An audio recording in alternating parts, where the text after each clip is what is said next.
마음에 힘을 기르는 부동심 이야기를 하는 방송 드릴리 소양 팟캐스트 어째서일까 그 세 번째 시간 지금 시작합니다.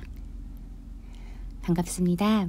오늘의 키워드는 호흡, 숨 쉬는 것에 대한 이야기입니다. 오늘은 해녀 학교에서 전하는 자기 숨의 길이, 명상에서의 호흡, 한의학에서 말하는 호흡, 일본 호흡 전문가가 말하는 4가지를 소개해 드리려고 합니다. 당연하게 여기던 호흡을 이렇게 예민하게 느끼던 때가 있었을까요? 바이러스 시대에 살아남기 위해 호흡의 밀도와 숨의 길이를 조절하며 현재를 살아가고 있는 우리 정말 응원합니다. 첫 번째로 엄기후 저자의 책 공부의 구절을 소개해 드립니다. 책에는 제주도 해녀학교의 숨에 대한 내용이 있는데요. 그 구절을 한번 읽어볼게요. 제주도 해녀학교에서 제일 먼저 가르치는 것은 자기 숨의 길이라고 한다. 물질을 하는 사람이 자기 숨의 길이를 알아야 물속에서 자기를 망각하고 만용을 부리다 죽지 않을 수 있기 때문이다. 그래서 해녀가 되고 싶은 사람이 무엇보다 먼저 알아야 할 것은 자기 숨의 길이라는 것이다.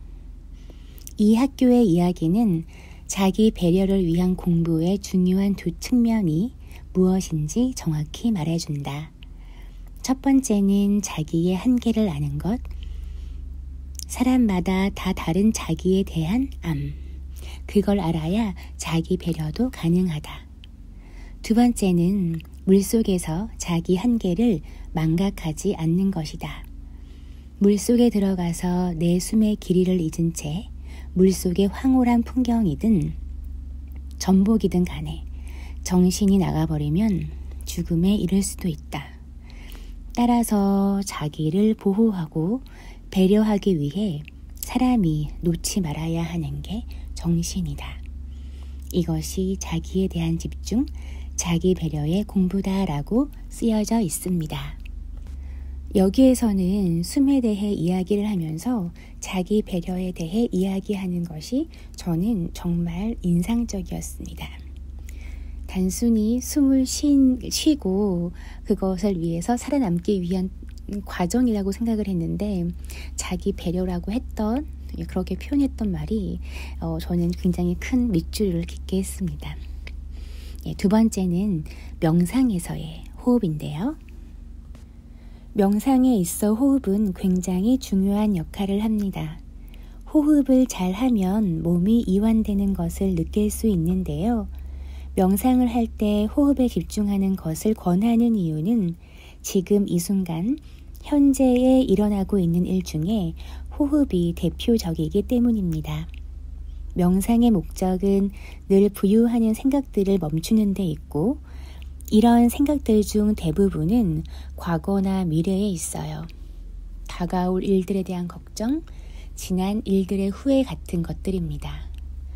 호흡에 집중하면 과거나 미래에 얽매이지 않고 현재에 있다는 것이 정말 중요한 이야기입니다. 세 번째는 한의학에서 말하는 호흡입니다. 한의학에서는 천지에 정기가 들어오고 나가는 것을 호흡이라고 하면서 이 호흡으로 인해 우리 몸의 기가 법도에 맞게 움직인다고 했습니다. 우리 몸의 기가 잘 움직이기 위해서는 호흡을 잘 해야 한다는 것인데요. 호흡을 잘 하는 것만으로도 몸속에 묵은 것을 토해내고 새로운 것을 받아들인다고도 표현했고요. 우리 몸을 새롭게 하는 일은 숨쉬기 호흡만으로도 충분하다고 했습니다. 드릴리 마음문방구에서 만든 이야기를 전하는 엽서 부동심에는 5가지 동양 사상이 삽입된 문구가 있는데요. 그 첫 번째가 숨을 고르는 것은 마음을 고르는 것이라는 문구입니다. 숨을 잘 쉬는 것에 대한 중요성을 말하는 문구예요. 개인적으로 뭔가에 집중하게 되거나 아니면 무호흡의 상태가 되는 상황이 있는데요. 저는 화장실에 가면 자동적으로 코로 호흡을 하지 않고 입으로 호흡하는 저를 보게 되었습니다. 구강호흡은 입이 건조해지기 때문에 매우 위험한 호흡법이거든요. 이렇게 호흡하게 된 이유는 어릴 적 재래식 화장실에 가면 냄새가 심하니까 자연적으로 코로 숨을 쉬지 않는 습관이 생겼는데 지금도 그렇게 호흡하고 있습니다. 집이든 호텔이든 상관없이 모든 화장실에서 숨을 참는 것은 남들은 모르는 저의 오래된 습관입니다. 저는 그렇게 해서 숨이나 호흡에 관심을 가지게 되었고 명상을 할 때도 호흡을 바라보는 연습을 제일 먼저 하니 숨을 이야기하는 것은 자연스러웠습니다. 마지막으로 일본 호흡 전문의가 쓴 숨 하나 잘 쉬었을 뿐인데 라는 책을 소개해 드릴게요. 이 책에는 제가 기존에 알고 있던 호흡의 기준을 다르게 생각해 주는 문구들이 있었습니다. 첫 번째는 산소가 무조건 좋고 이산화탄소가 안 좋다라고 생각을 했었는데요. 산소도 지나치게 들이마시면 오히려 건강에 좋지 않을 뿐 아니라 활성산소의 위험이 커지고 산소에도 중독이 될 수 있다고 합니다. 우리 일상에서 마시는 산소로도 굉장히 충분하다는 이야기였고요. 그리고 이산화탄소는 우리 몸에서 pH를 맞춰주는 역할을 하기 때문에 건강에는 산소보다도 중요하다고 나와 있었습니다. 예전에 숲 교육을 받을 때 숲속에서 자는 것은 안 좋다라는 말을 들은 적이 있었는데요. 혹시 이런 이유는 아니었을까 하는 생각이 들었습니다. 두 번째는 코 호흡의 중요성이었는데요. 코는 보온, 보습 기능을 갖춘 먼지 필터입니다. 코로 숨을 들이마시면 코털이 공기 중의 먼지, 꽃가루, 티끌과 같은 이물질을 걸러내주고요. 이렇게 들이마신 공기는 코 속에서 목구멍에 이르는 길을 지나면서 적당한 온도와 습도로 조절되어 직접 자극을 주지 않는 형태로 목과 기관지에 도착합니다. 이 호흡력을 기르려면 흉식 호흡을 단련해야 한다고 해요. 오래도록 복식 호흡이 좋다고 이야기를 들어오다가 흉식 호흡이 좋다는 이야기를 듣고 혼란스럽긴 했습니다. 호흡은 가슴으로 하는 것이 기본이기 때문인데요.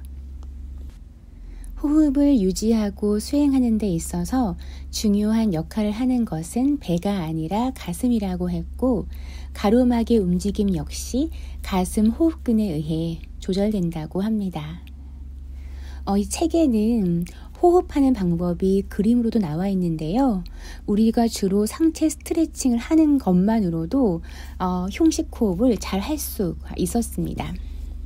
책에는 4가지로 좀 요약이 되어 있었어요. 처음에는 산소를 많이 마시는 것은 꼭 좋은 것은 아니다. 입보다 코로 숨을 쉬는 것이 건강에 좋다. 복식 호흡보다 흉식 호흡이 좋다. 상체 스트레칭만으로도 호흡을 잘 할 수 있다 였습니다. 일상에서 숨을 생각하면서 생활해 보시고 나만의 숨을 잘 쉬는 방법도 개발해 보시기 바랄게요. 오늘 이야기한 것을 다시 한번 정리해 볼게요. 해녀학교에서 이야기하는 자기 숨의 길이를 아는 것은 자기를 배려하는 것 중에 하나이다 라고 했던 것, 그리고 명상에서 호흡을 중요하게 이야기하는 것은 그것이야말로 바로 현재에 머물게 하기 위함이라던 것, 그리고 세 번째는 한의학에서 말하는 호흡은 호흡만 잘해도 우리 몸에 묵은 것을 토해내고 새로운 것을 받아들일 수 있는 순환이 된다는 것. 그리고 네 번째는 일본 호흡 전문의가 썼던 그 흉식 호흡에 대한 이야기를 해드렸습니다. 여러분도 여러 가지 나만의 숨쉬는 방법을 잘 한번 개발해 보시고요. 저도 숨쉬는 것에 대한 변화가 있을 때 이야기를 다시 올리겠습니다. 오늘은 여기까지 하고요. 여러분의 이야기도 댓글 남겨주세요. 다음 절기에 뵙겠습니다. 다정한 하루 되세요. 고맙습니다.